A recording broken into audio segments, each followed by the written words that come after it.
I wonder what it's like to fly, to swoop freely among the treetops, and to drink in the world from such glorious heights. Sure, I have wings, but let's face it, they are better at flapping than flying. It takes all my effort just to gain the altitude necessary to reach my 3-foot-tall roost every night. Still, I consider myself lucky. Of all the places in the world, this is a pretty good spot to be grounded. The worms are juicy, the dirt is prime for bathing, and the human beings here are very generous, always providing tasty treats and good neck scratches. I've heard from the crows and other wild birds that humans are not usually so nice. They told me about another place, just a few miles from here, that is full of chickens like me. Legend has it, there are hundreds kept at a time in a single barn. They are kept in those barns like prisoners, unable to feel the sun on their face or the grass under their feet, ever. Not even once. Can you imagine? I don't know if I believe it. Maybe the crows are just trying to scare me. Why else would they claim that not one of these chickens is ever set free? That every single one of them has their neck sliced before the age of 2? I doubt that all those chickens did something so bad that they would make humans that angry. It just doesn't make sense. I turned 5 this year, which is medium old by chicken standards, and I have yet to see a human being kill anybody. Sure, these days I don't get out much, but when I was a chick, I traveled quite a bit, and of all the humans I met, big and small, not one of them was me.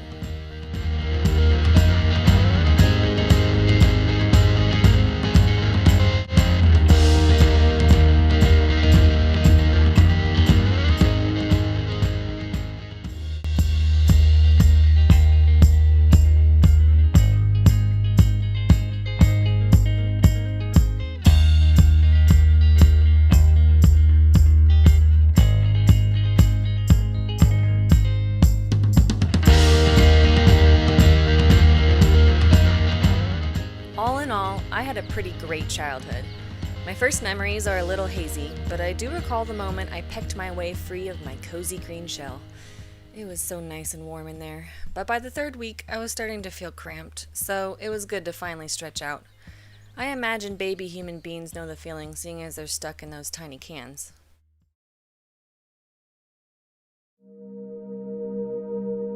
While my hatching memories are a little hazy, here's what I can recall. I barely had time to adjust my eyes to the bright lights, let alone dry off, when things got a bit scary. Out of nowhere, I was grabbed and placed on a cold conveyor belt that took me from one room to the next. At least I wasn't alone. I was surrounded by my brothers and sisters, but they were confused and scared too. I remember it was so loud. In the last room, they separated boys and girls. Where my brothers went, I have no idea. But I do know that my sisters and I were all put in a big cardboard box. Then it was dark for a really long time.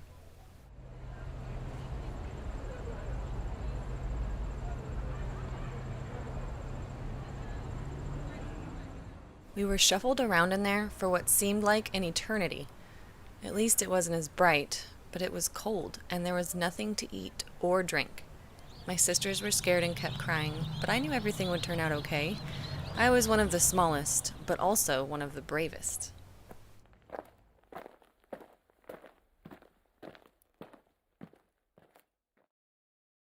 I'm not sure what took them so long, but eventually the human beings figured out we were in that box, and they opened it and gave us food and water. There was another bright light, but it was warm, so I didn't mind too much. I can't even begin to tell you how cold and hungry I was. Some of my sisters were still sleeping when we arrived, and didn't even wake up when the humans lifted us out.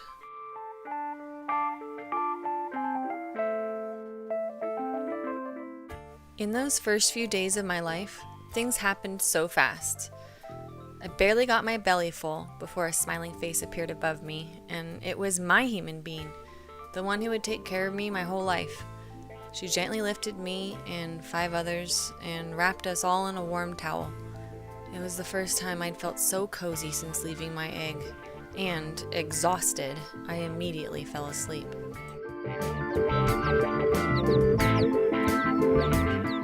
I awoke to a world filled with wonders, what my bean called a normalish chicken childhood. She explained to my sisters and I that we did not belong in factories or in cardboard boxes sent in what she called the mail. We belong outside, hunting bugs, playing in the dirt, and getting warm from snuggles rather than light bulbs. She gave us names, calling me Pimento since I was the smallest.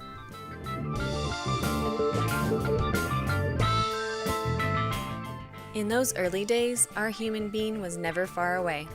If we awoke in the middle of the night, she made soft noises so we knew we were safe. We traveled everywhere together, to pottery class and even to the city to visit family. It was one adventure after another, and I loved every minute of it.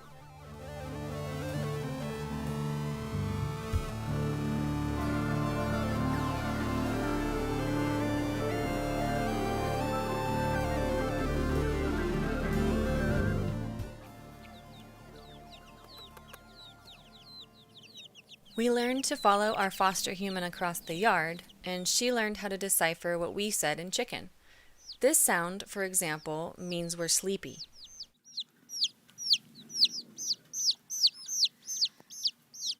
This one means we're hungry.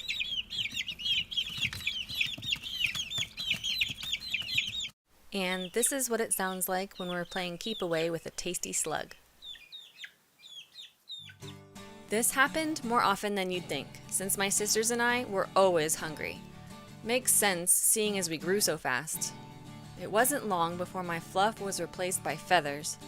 At the dawn of adolescence, life as I knew it was pretty much perfect. Carefree days spent relaxing, playing, and exploring.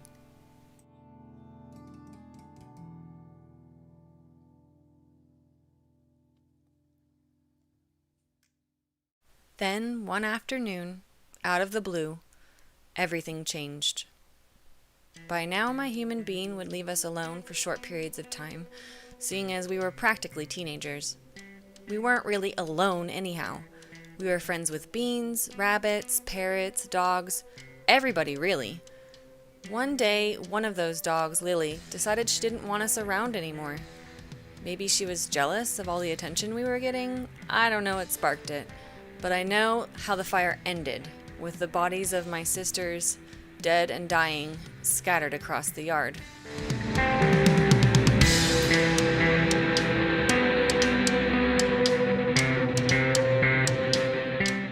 I was the smallest, but also the bravest, and the only one to survive.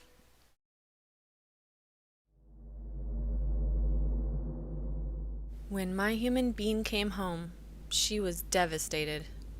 I could tell she blamed herself. It took a long time for us both to recover, and the nightmares were relentless.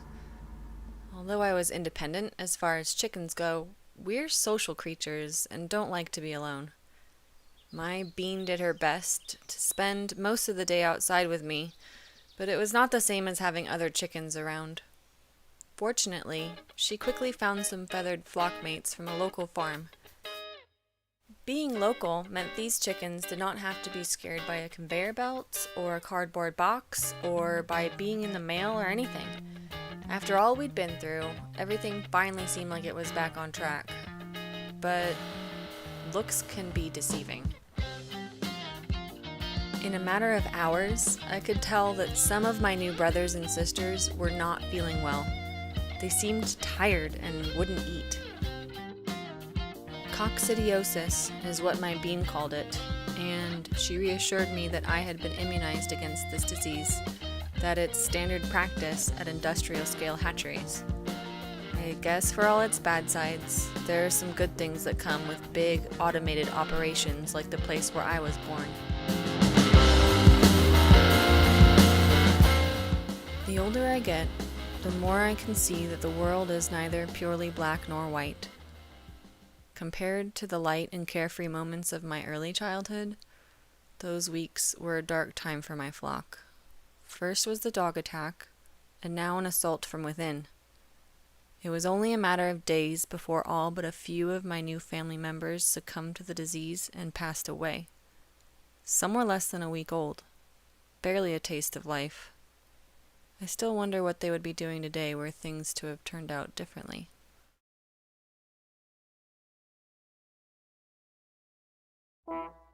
It turns out there was another downside to avoiding commercial hatcheries, at least in terms of control. The issue of straight-run chicks versus pullets, the industry terms for co-ed babies rather than just girls. You see, 2 of my new flock mates were brothers, and things were fine up until puberty, but then they kept fighting over us. Decimated by dogs and disease, our flock was not big enough to sustain the desires of 2 amorous young roosters, and the result was a lot of tension in the flock and feathers ripped out during scuffles.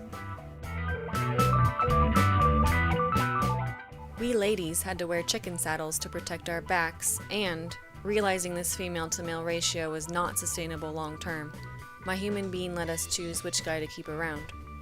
Robin was a bit scragglier, and his crow was not as manly, but he was much better at courtship. In the presence of food, rather than eat it himself, he would start tidbitting, a courtship display that cemented his generous reputation.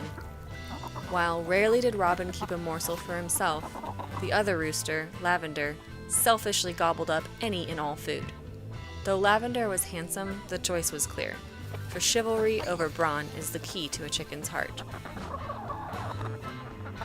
Lavender's profile was put online, complete with baby photos and a plea that it be kind, not hungry human beings who adopt him. Last I heard, he had settled in with a group of ladies just a few miles down the road after their previous rooster lost his life defending the flock. I'm glad it worked out because I could tell my human felt like she'd somehow betrayed him, but it had to happen. Things as they were not sustainable.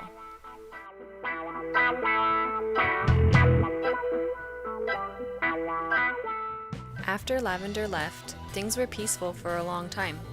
I loved to watch the wild birds raise families, and I got to know the rhythm of the seasons. I discovered my hate for snow, which covered up all my favorite dirt patches and scared the bugs away.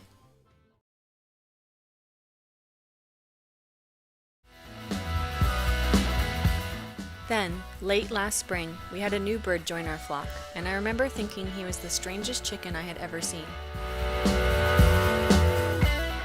I found out later he was not a chicken at all, but rather a species of parrot called a blue and gold macaw. He proved to be a master of languages, able to speak chicken, parrot, and even human. He told me his name was Luca, though he never explained why he wore such bright colors. You see, we birds can detect more colors than beans can. We can see ultraviolet light. If Luca looks like a sparkler to you, to us he lights up like a full-blown firework. Between his luminous feathers and his loud talking, Luca definitely didn't seem too concerned with blending in and staying under the radar, which can be dangerous, particularly with eagles flying around. It wasn't long after Luca joined our flock that we learned this the hard way. Early one morning, a ginormous bald eagle swooped down and attacked us chickens. It was 3 feet tall and had a wingspan twice that size. I could hardly believe my eyes, and looking back on it, it still feels surreal. Still, the dog I fought off was even bigger, so I mustered all my courage to scare it away. While the rest of my sisters hid in the bushes, Robin and I stood bravely in the middle of the yard, sounding the alarm and keeping an eye on those massive talons. Unfortunately, the incident did not leave my flock unscathed. Marshmallow was fatally injured, and another young hen named Wolf was carried away. From time to time, that eagle still flies over, but Robin keeps out a sharp eye, and when he sees anything suspicious, he sounds the alarm and we all duck for cover. Other members of my family also keep vigilant. If hawks or eagles come close, my human being and Luca make a racket so loud that no bird of prey in their right mind would come close.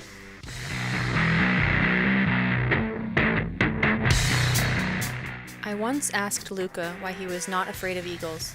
He told me that he was afraid, but that he'd lived long enough to know that there were worse things to fear, including living a life overprotected.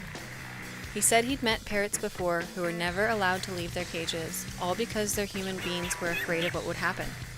It made me think of all those chickens trapped in barns.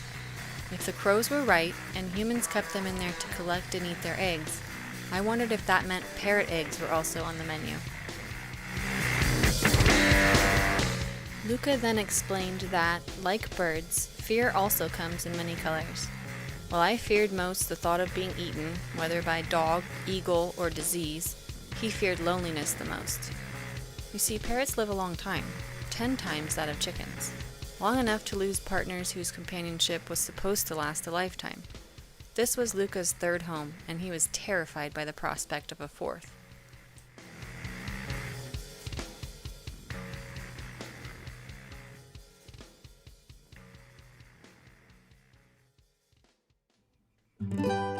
Once I got to know him, I came to realize that this strange technicolor bird had more in common with me than we had apart. For one, we were both culturally bilingual, able to communicate in both bird and human. We also shared the same dream of flying among the treetops.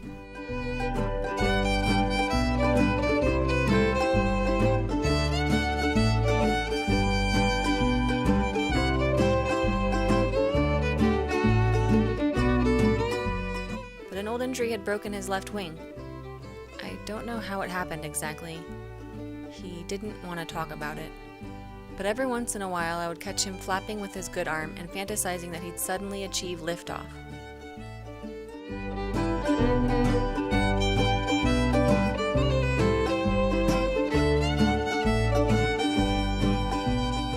I also came to realize that some aspects of his injury were invisible, at least from the outside.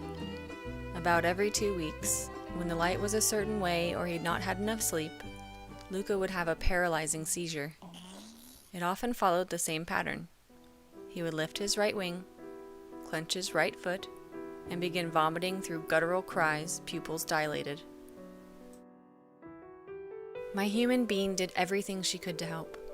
Just as she had deciphered our calls as baby chickens, she learned to spot a seizure coming, and as the days passed, got better at minimizing the magnitude and duration of these episodes. Still, I could tell it took a toll on both of them. He trapped in a body that transported him against his will to a painful, powerless place, and she desperately calling his name in an effort to bring him back to us.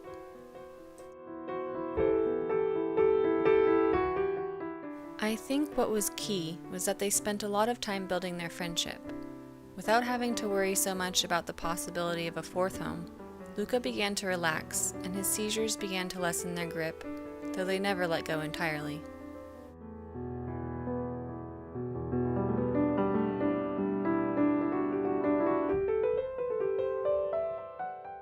From what Luca told me about other humans he'd met, I discovered we had another thing in common. For whatever reason, I've noticed that human beings, especially those without birds in their flock, seem to have a hard time seeing us. Their vision is fine, that's not the problem. It's seeing through our outsides to who we are inside, seeing our personalities.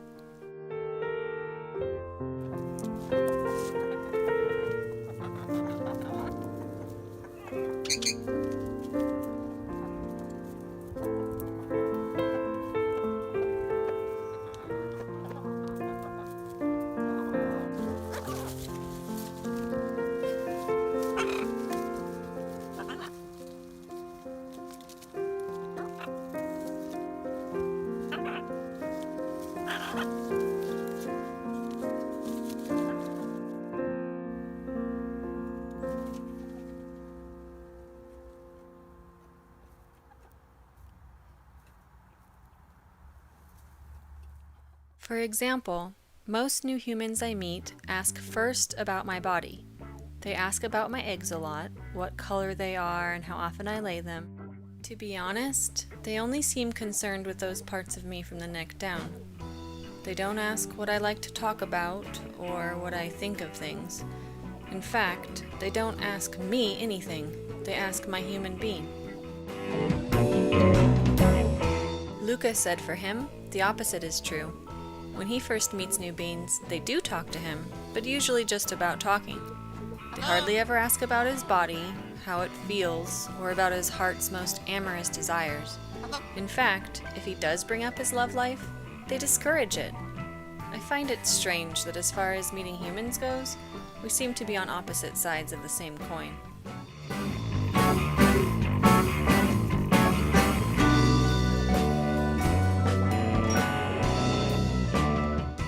Here's another example. Lots of beans talk about how Luca is exotic and wild, like he is some international man of mystery. But he lives inside the house, does laundry, watches TV, listens to music, and eats dinner with humans. How much more domestic can you get?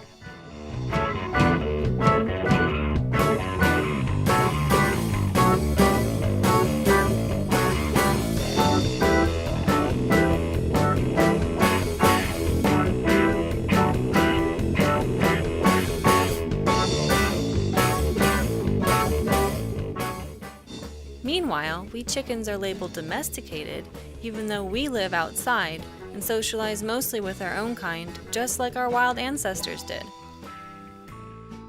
Sure, over the centuries our bodies have been shaped by humans. I mean, just look at ducks. But our minds are just as they ever were, concerned primarily with survival in the great outdoors, the wild. Why can't human beings see that Luca and I can be both wild and domestic at the same time? Beans are both at the same time, aren't they?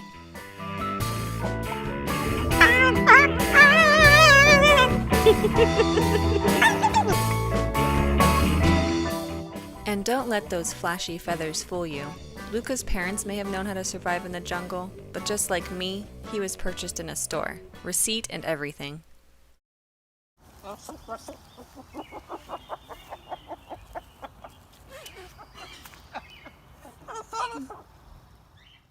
Fortunately for Luca and I, the humans in our flock are pretty good at seeing all of us, who we are both inside and out. They can tell what we are feeling, even when we try to hide it. We birds don't like the world to know what we're feeling, particularly if that feeling is ill. I think it's a hang-up we have related to our fear of being eaten. So when I started to not feel well, I didn't tell anybody, but my human being noticed. One afternoon not too long ago, I suddenly lost my appetite and felt extremely tired. I still had an insatiable thirst, but I noticed that my body was not digesting. The fluids would just build up in my crop. It got so bad that when I bent over, liquid came spilling out. Everyone in my flock was worried about me.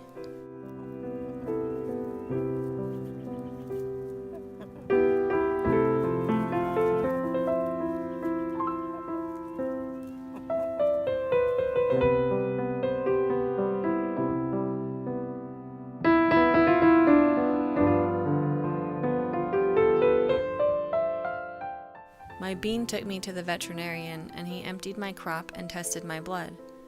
Based on what he saw, he said I would not survive the night. But even though I was once the smallest, I am also the bravest. Not only did I survive the night, I survived the week. The vet could hardly believe it. I was given yucky medication that made my face sticky, and daily baths in case the warm water would help pass any egg that might be stuck. That's what happened to Coco a couple years ago. She had an ectopic egg that was trapped inside her body, and within days, it killed her. Maybe that's why human beings are so obsessed with our eggs. While I didn't feel anything egg-shaped in me, I dutifully played the role of patient, each day tolerating meds, baths, and blow-dries. In a way, it was kinda nice to be back in the house and sleeping near my human being, just like I had when I was little. I'm still amazed by all that's happened in the years since, all the obstacles I've overcome. I have successfully fended off dogs, eagles, and even diseases, but in the end it was my own body that I couldn't fight. I passed peacefully in my sleep, close to where I slept all those years ago with my baby sisters. The autopsy revealed what the tests could not, that there was an infected egg yolk that had spread throughout my body, effectively shutting down my digestive tract and eventually my lungs, heart, and other organs. Given the diagnosis, that I survived as long as I did is nothing short of miraculous. But then again, would you expect any less from a brave bird like me?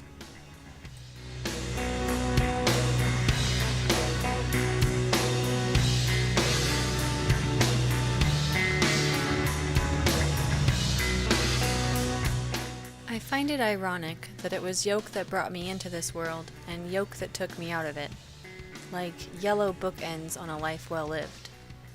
Time is limited for all of us. The best we can do is live without regrets.